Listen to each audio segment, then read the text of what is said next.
যদি আপনি নামাজ ঠিক মতো না পড়েন, আমার নবী কিয়ামতের মাঠে লজ্জিত হবে। কেন হবে? নামাজ আমার আল্লাহ জোর করে চাপিয়ে দেন নাই, আমার নবী মেরাজে গিয়ে খুঁজে এনেছেন। আল্লাহ আপনাকে আমি দেখলাম, এত সুন্দর, আল্লাহ আমার উম্মত আপনাকে দেখতে চাচ্ছে।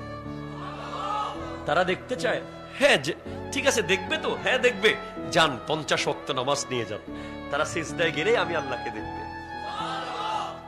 কিন্তু পথে পথে কমাইতে কমাইতে উম্মত পারবে না, তাই 5 ওয়াক্তে আসছে।